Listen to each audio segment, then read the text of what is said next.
Hi, this is Wendy Doll, and this is Extreme Body Contouring. So this is super fun. This is something that you'll really probably only use for theatrical, Halloween, special effects, alternative modeling, something where you want a very, very, very dramatic contour on face and body.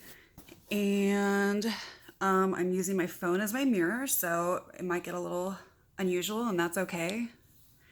And Filbert, who's my bird, he might come over and help because he loves to do that. Okay, so I am doing two things. I'm going to be highlighting and I'm going to be shading. And the purpose behind this is to create major bone definition, whether it's to sink my cheeks in if I want to look dead and my face really hollowed out.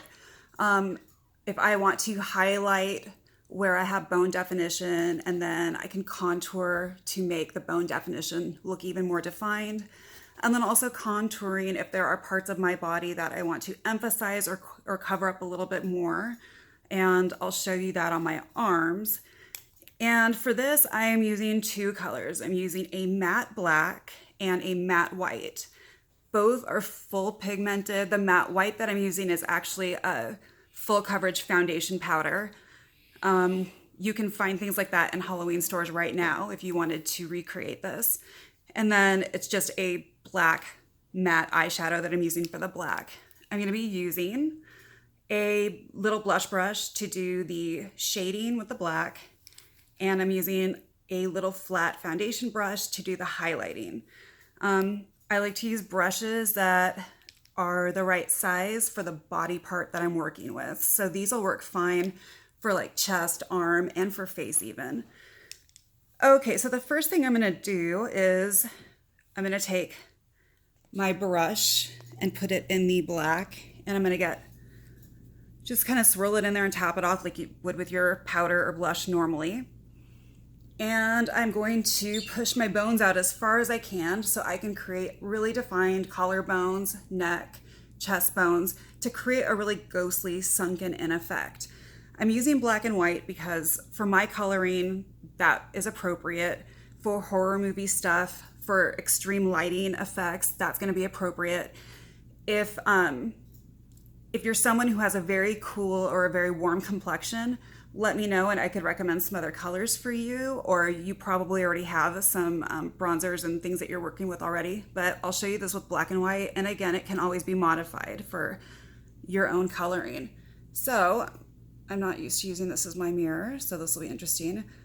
I'm taking the black, there we go, and I am just going along the inside of my bone. I'm using this to kind of shade against the bone to create more of a pit where I want it to look more sunken in. And I'm letting most of the color fall along the side of the bone and not really in the center. I'm going to take the white and I'm going to go over my actual collarbone right here because I want to highlight that area. I really want the bone to protrude, and I'm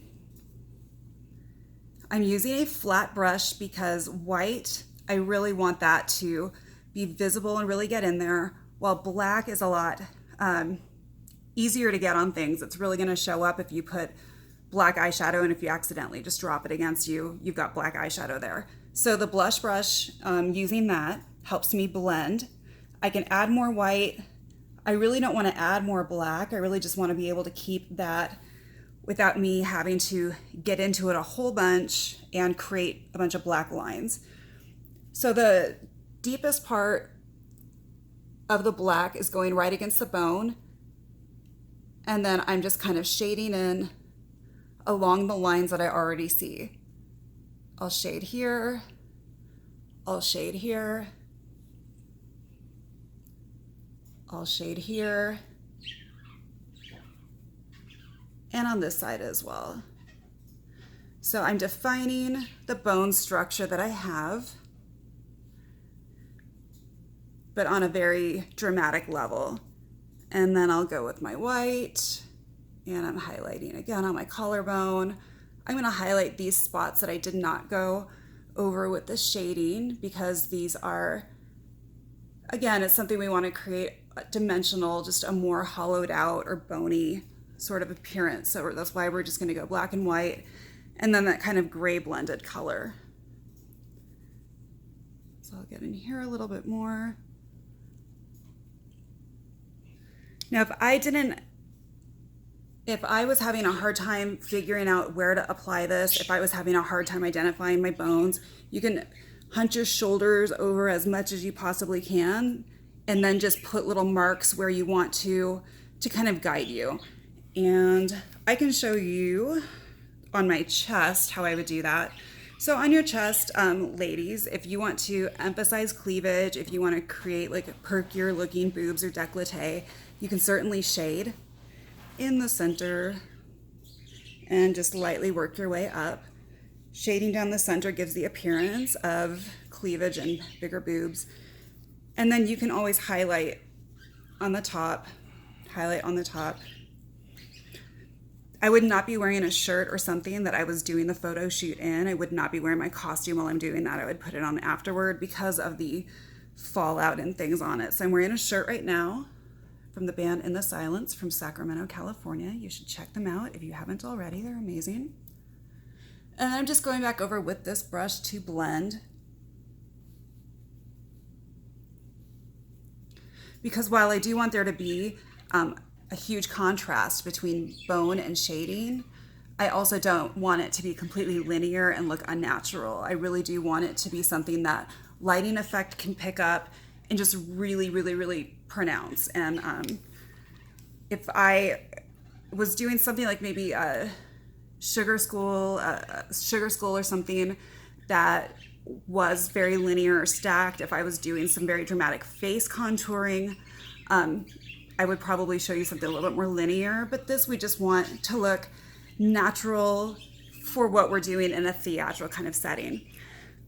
My arm, so for me, my arm, I want my arms to appear smaller than they actually are. Let me see if I can get a good angle here. So I'm gonna take my black with my brush and I'm gonna shade the under part of my arm here. So this is where I wish my arm would stop, which feels like a normal arm size to me, but my arm's actually much bigger. And I'm gonna shade, getting the darkest point right where I kind of want that emphasis to be, like the sculpting. Here's where my arm stops. And then I'm just feathering the dark color down that visible part of my arm, because I really wanna kind of lessen the appearance of this part of my arm. And I'll do that on the other side too.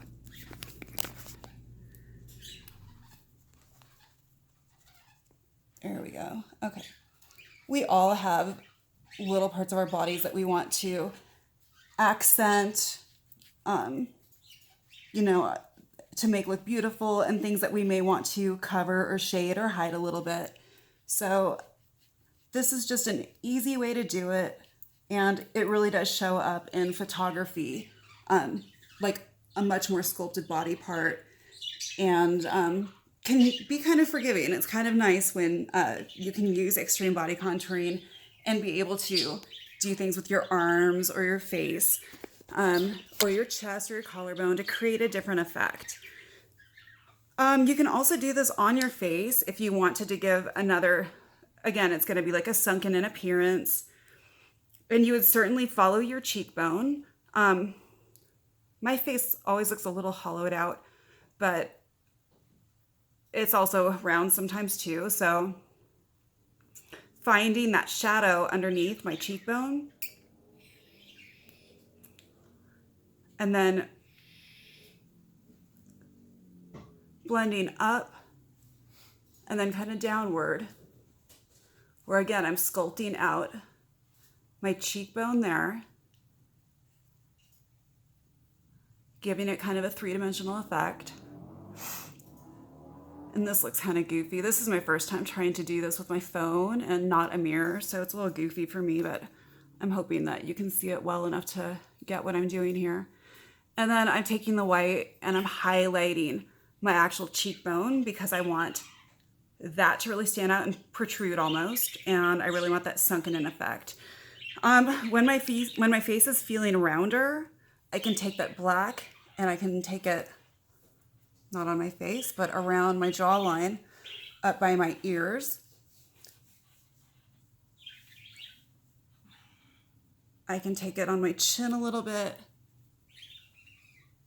So if I want to create a slimmer face to change my face shape, I can certainly do that. And on the forehead as well. Just giving some shadow, giving some extra dimension. And it really is okay to use extreme colors like black and white. If this was a normal work day where I was going to go do regular makeup applications on people, this is not what I would choose to do. But if I was going into a theatrical setting and doing special effects makeup or something for Halloween, then this would be appropriate for that. And I'm taking my white, the top of my cheekbones.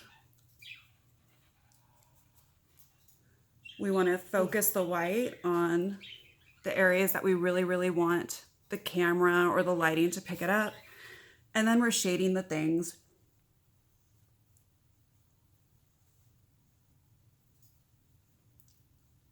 that we want to sculpt out or that we want to lessen the appearance of.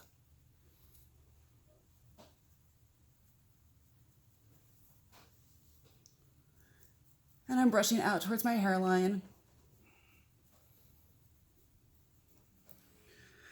I'll tell you what, people who use their phones to do videos and tutorials, I give you guys a lot of credit. This is not as easy as it looks.